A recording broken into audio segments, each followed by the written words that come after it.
लोग California state university के lesson number 12 को डिस्कस करेंगे और इसके अंदर मल्टीपल लीनियर रिग्रेशन को डिस्कस करेंगे, डिफरेंट सिनेरियोज को, और आफ्टर दैट रिसर्च क्वेश्चन और उसका एनालिसिस करेंगे।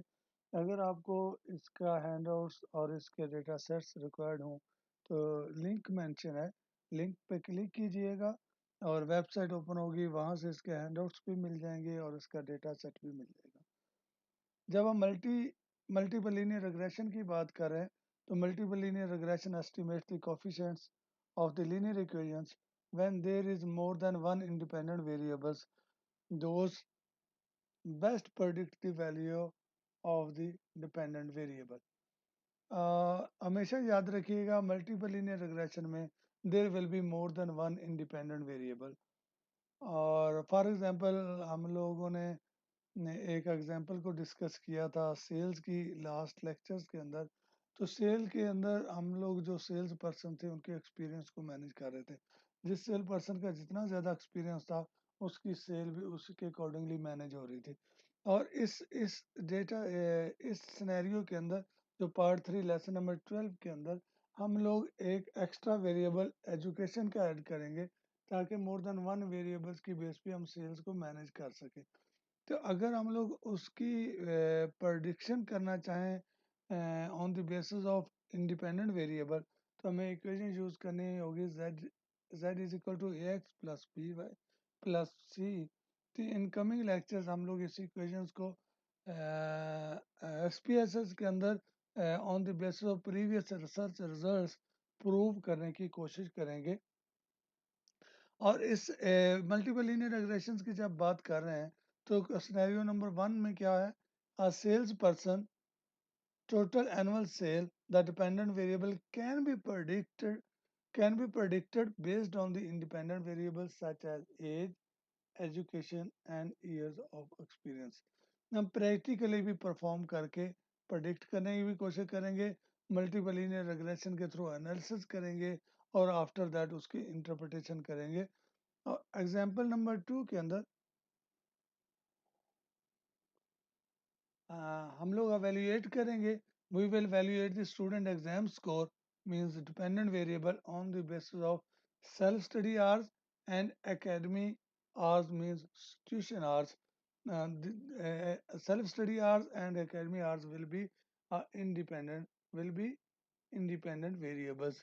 Dependent variable will be exam score. दो सिनेरियो यूज करेंगे, first scenario belong to California state university और सेकंड सिनेरियो हमने एक अज्यूम किया हुआ डेटा सेट, उसके अकॉर्डिंगली हम लोग एनालिसिस करेंगे। और इसके अंदर रिसर्च क्वेश्चन क्या होगा, is their relationship between study hours, academy hours and exam score, या हम लोग कह सकते हैं there we can identify the association between study hours, academy hours and exam score using multiple linear regression. In scenario 2, is there an impact of the work experiences, education of the sale person to improve the sale? या हम लोग कहेंगे is there association between years of experience, education and sale? Sale is a dependent variable, education and years of experience is a independent variable. Before using any regression analysis, we have to use a scattered plot. Scattered plot displays the nature of the relationship between two variables before performing regression analysis. It is recommended to run a scattered plot to determine if there is a linear relationship between the variables. If there is no linear relationship, points on the graph are not clustered in a straight line. अगर variable ए बढ़ रहा है तो variable B भी बढ़ रहा है, और अगर स्टडी आवर्स बढ़ रहे हैं तो एग्जाम स्कोर भी बढ़ रहा है, एजुकेशन अच्छी है तो सेल अच्छी है, ईयर ऑफ एक्सपीरियंस अच्छा है तो सेल अच्छा है। तो उनकी एसोसिएशन को डिटरमिन करने के लिए हम लोग स्कैटर्ड प्लॉट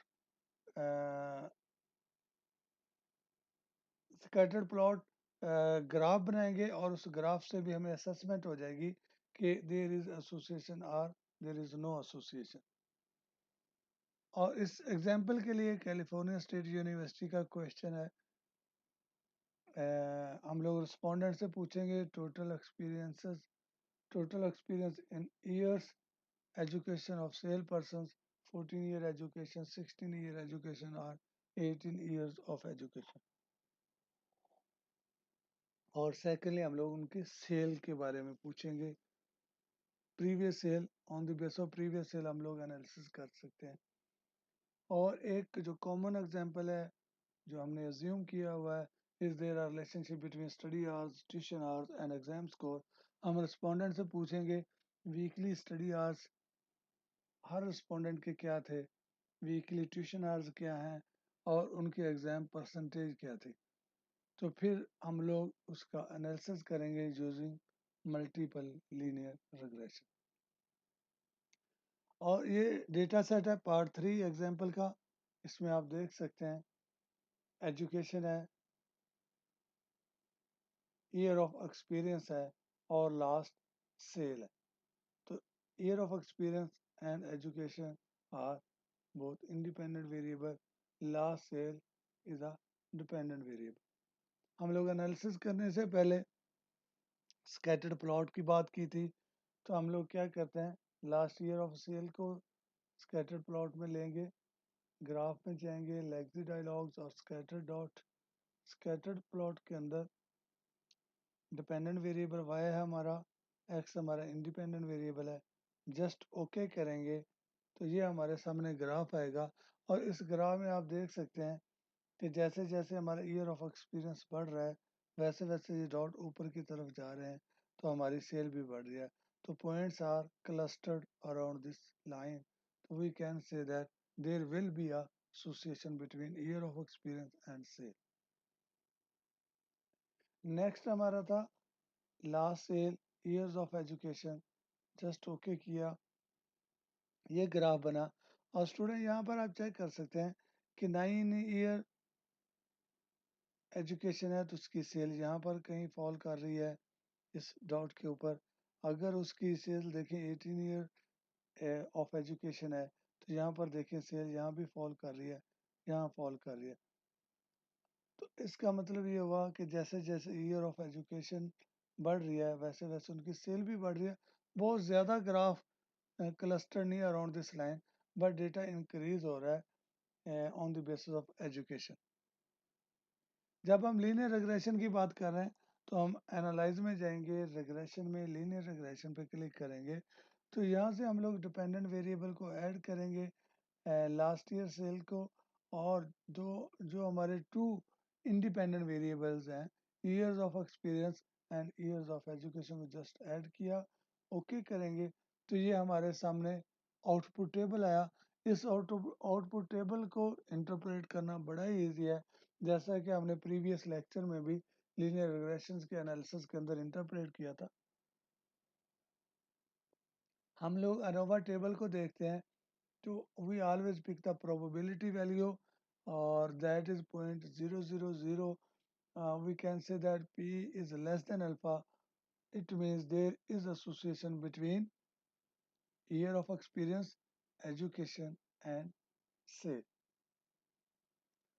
और अगर हम लोग r की बात करें तो r होता है correlation coefficient that is used to identify the strength of the relationship। then we can say that there is strong association between years of experience, education and say। adjusted r scale,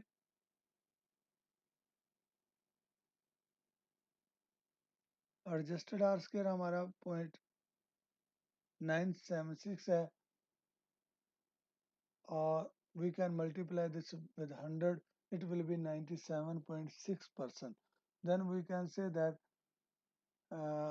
जो cell है, cell के ऊपर जो direct impact है year of experiences का and years of experiences and education, so that will be 97.6% if we will multiply it with 100। adjusted R scale हमने पहले भी डिस्कस किया था, when we generalize our results over the whole population then the impact of the years of education and education will be 97.5%. 0.1% it will be less. जब हम generalise करते हैं उसमें थोड़ा सा डेटा रिजल्ट्स के अंदर रिडक्शन आ जाती है,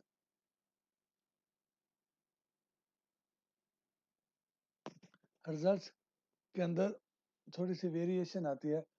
then when we generalize our results over the whole population, then the impact of the years of experience and education will be 97.5%. और अगर हम लोग कोफिशिएंट टेबल की बात करें तो ईयर्स ऑफ एक्सपीरियंस के सामने यहाँ पर हमारे वैल्यू है 0.000. अगर हम इंडिविजुअल वेरिएबल्स की कैपेसिटी के अंदर भी एनालिसिस करना चाहें या इंटरप्रेट करना चाहें तो हम लोग इजीली कर सकते हैं. ईयर्स ऑफ एक्सपीरियंस की प्रोबेबिलिटी वैल्यू है 0.000, that is less than alpha. It means there is association between years of experience and sale. if we talk about the years of education, then p is also less than alpha, and then we can say that there is association between years of education and sale of the sale person. और यहाँ पर जो हमारे ये A value है, ये B है, और यहाँ पर हमारे पास ये C वैल्यू है. इसको हम कमिंग लेक्चर्स के अंदर z is equal to X plus B Y plus C के अंदर यूज़ करेंगे ताकि हम लोग प्रडिक्ट कर सकें फ्यूचर रिजल्ट्स को. अभी हम लोग क्या करते हैं, मेन स्क्रीन पे जाते हैं, इसका एनालिसिस करते हैं. एनालिसिस करने के लिए हमारे पास SPSS होना चाहिए. हम यहाँ से SPSS को ओपन करते हैं ताकि जो हमने अभी एक फ्रेमवर्क को डिस्कस किया थ्योरेटिकल पॉइंट ऑफ व्यू से, अब हम लोग उसे प्रैक्टिकली परफॉर्म करने की कोशिश करते हैं. हमारे पास कैलिफोर्निया स्टेट यूनिवर्सिटी का ही डेटा है regression.sav. इसके अंदर ये लास्ट ईयर सेल है और ये हमारा एक्सपीरियंस और एजुकेशन है. हम लोग एनालाइज में जाएंगे और रिग्रेशन में जाके लीनियर में जाके इसका एनालिसिस कर सकते हैं. लेकिन एनालिसिस करने से पहले हम लोग स्कैटर्ड प्लॉट में जाते हैं, ग्राफ ड्रॉ करते हैं ताकि आपको उसकी एक्टिविटी को प्रैक्टिकली परफॉर्म करना भी आ जाए. हम लोग एनालाइज में जाएंगे, लेक्सी डायलॉग्स, और यहाँ से स्कैटर्ड प्लॉट, जस्ट यहाँ क्लिक किया, सिंपल स्कैटर्ड प्लॉट पे क्लिक करेंगे, डिफाइन किया, sale is a dependent variable, year of experience is a independent variable. Just okay करेंगे तो ये हमारे सामने ग्राफ डिस्प्ले हुआ. अगर हम इस ग्राफ के ऊपर डबल क्लिक करें तो इस तरह से हम लोग इसके ऊपर लाइन भी, रेफरेंस लाइन भी ड्रॉ कर सकते हैं. जब लाइन ड्रॉ करते हैं तो हमें पता चल जाता है कि these points are clustered around this line. तो अगर मैक्सिमम पॉइंट्स इस लाइन के अराउंड क्लस्टर्ड होंगे, it means there is strong association, it means there is association between years of experience and sale. आप चेक कर सकते हैं जैसे जैसे year of experience sales person का बढ़ता है वैसे वैसे उनकी सेल भी अच्छी होती है. क्लोज किया इसको, अगेन ग्राफ में है, लेक्सी डायलॉग्स, स्कैटर्ड प्लॉट के लिए सिंपल स्कैटर्ड को सिलेक्ट करेंगे, डिफाइन किया, ईयर ऑफ एक्सपीरियंस को रिमूव करेंगे, यहाँ से ईयर ऑफ एजुकेशन को ऐड करेंगे, जस्ट ओके किया. ये हमारे सामने ग्राफ आया जैसा कि हमने पहले भी स्लाइड शो के अंदर भी इसको डिस्कस किया था. आप लोग देख सकते हैं कि जैसे जैसे ईयर ऑफ एजुकेशन बढ़ रही है वैसे वैसे उनकी सेल भी बढ़ रही है. बट पॉइंट्स लाइन के राउंड स्कैटर्ड नहीं है, क्लस्टर्ड नहीं है, लेकिन फिर भी एसोसिएशन है क्योंकि वैल्यू ईयर ऑफ एजुकेशन की वैल्यू चेंज होने से उनके शेयर में भी वेरिएशन आ रही है. इस सिचुएशन में थोड़ा सा वीक रिलेशन होगा बट देयर इज एसोसिएशन. अब हम लोग फर्दर एनालिसिस करते हैं. एनालाइज में जाएंगे, रिग्रेशन में यहाँ से लीनियर, लास्ट ईयर सेल को एज अ डिपेंडेंट वेरिएबल लेंगे, year of experience as a independent variable, years of education is a second independent variable. जस्ट ओके करेंगे। ये हमारे सामने रिजल्ट्स है। इन रिजल्ट्स को अगर आप लोग इंटरप्रेट करना चाहें तो अनोवा बोलते हैं analysis of variance. Nova table के अंदर पी की वैल्यू है 0.000, then we can say that p is less than alpha, alpha is 0.05 or 0.01. When results are significant, then we can use 0.05 as well as 0.01. P is less than alpha, then we can say that there is association between independent variables and dependent variable, और independent variable की bracket के अंदर जाके हम लोग लिख देंगे years of education and years of sale, years of experience, और डिपेंडेंट वेरिएबल के अंदर हम लोग सेल को यूज़ करेंगे। और अगर हम लोग मॉडल समरी की बात करें तो R is 0.988, then we can say that there is strong association between independent variable and dependent variable. Independent variables are years of experience and years of education, and dependent variable is a sale। और coefficient table में आ जाए तो यहाँ पर हमारे पास ये 1874.500 is the slope value of year of experience, 609.391 is the slope value of years of education, and that value can be used to determine the prediction of the variable, prediction of the sale। तो ये हम लोग coming lectures के अंदर specifically z is equal to A X plus B Y plus C के ऊपर करेंगे, हम लोग एनालिसिस भी करेंगे, देन उस इक्वेशंस के अकॉर्डिंगली रिजल्ट्स को प्रेडिक्ट भी करेंगे। सिमिलरली हम लोग एक और एग्जांपल को यूज करते हैं मल्टीपल लीनियर रिग्रेशंस के अंदर। हम लोग फाइल में आते हैं, यहाँ से ओपन करते हैं डेटा सेट को, जो हमने एक दूसरी एग्जांपल डिस्कस की थी।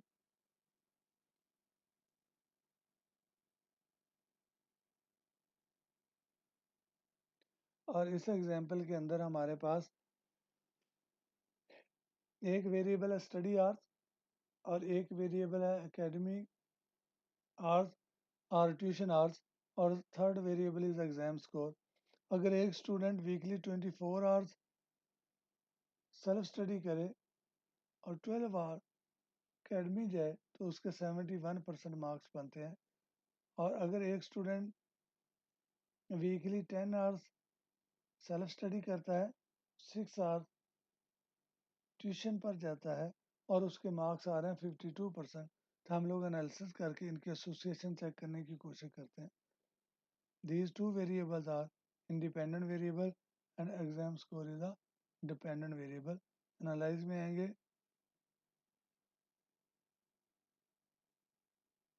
रेग्रेशन, यहाँ से लीनियर रेग्रेशन, इसका स्कैटर्ड प्लॉट भी आप बना सकते हैं before analysis in linear. Exam score is a dependent variable, study hours is a independent variable, academy hours is a independent variable. ये हमारे दो इंडिपेंडेंट वेरिएबल हैं, ये मोर देन 2 भी हो सकते हैं। जस्ट ओके किया। हम लोग अनोवा टेबल को अगर देखें तो हमारे पास जो P है that is 0.000, we can say that P is less than alpha, it means there is association between study hours, tuition hours and exam score।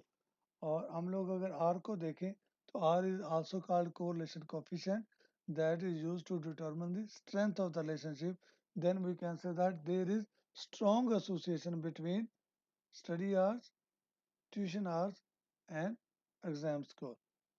or if we talk about the R square, R square is 99 point, R square is 0.993, we can multiply it with 100, it will be 99.3। so then we can say that to get a good marks there will be the impact of the study hours and tuition hours will be 99.3%। if we generalize our results over the whole population, then the impact of the study hours and exam score will be 99.2% to get a good score in examination। और अगर हम लोग individual capacity के अंदर variables की interpretation करना चाहें तो स्टडी आवर्स के अंदर है तो P is 0.002, then we can say that there is strong association. Similarly, academy hours or tuition hours, then P will be 0.000. That is also called results are highly significant. Then we can say that there is strong association between tuition hours and exam score. अगर हम general formats के अंदर बात करें तो obviously there is impact of the self study hours and tuition hours to get good score in examination. और आप लोग स्टूडेंट्स कोई भी सिनेरियो अज्यूम कर सकते हैं. ज़रूरी नहीं है कि जो सिनेरियो हमने क्लास में डिस्कस किया है जैसे वीडियो के अंदर डिस्कस किया है आप अपने लेवल पे सोचें और अपनी मर्जी का भी कोई सिनेरियो बना सकते हैं. फॉर एग्जांपल हम लोग कहते हैं शू साइज एंड हाइट. तो हाइट जब बढ़ती है एक एक ह्यूमन की तो ऑब्वियसली उसके शू साइज भी बढ़ता है. तो हाइट और शू size, height is a independent variable, shoe size is a dependent variable. हम लोग इनके दरमियान भी एसोसिएशन चेक कर सकते हैं using simple linear regression because there is a single independent variable. If there will be more than one independent variable, then we can say that we have to use multiple linear regression. और linear regressions के अंदर एक तो association identify होती है plus हमें strength of the association पता चलता है. फिर अगर हम आर स्क्वायर की बात करें तो हमें डायरेक्ट इम्पैक्ट पता चलता है वेरिएबल ए का बी के ऊपर. और अगर हम जनरलाइज करें तो then we can use adjusted R square. Hopefully आज के लेक्चर में जो चीज़ें डिस्कस की उससे आप लोगों के कंसेप्ट क्लियर हुए होंगे. अगर अगर फिर भी कोई क्यूरी हो तो कमेंट्स में जाएं, अपनी क्यूरी पुट करें, मैं वहाँ आंसर करने की कोशिश करूँगा. अगर किसी को हैंडआउट्स चाहिए वो पीडीएफ फॉर्मेट में कैलिफोर्निया स्टेट यूनिवर्सिटी के हैंडआउट्स भी अवेलेबल हैं. इवन कि मेरे पास जितने भी सिनेरियोज हमने डिस्कस किए हैं उनके डेटा सेट्स भी अवेलेबल हैं ताकि अगर स्टूडेंट उसका एनालिसिस करना चाहे on the basis of these data sets तो वो भी आप लोगों को प्रोवाइड किए जा सकते हैं. कोशिश की आप लोगों को बेहतर तरीके से चीज़ें डिलीवर करने की.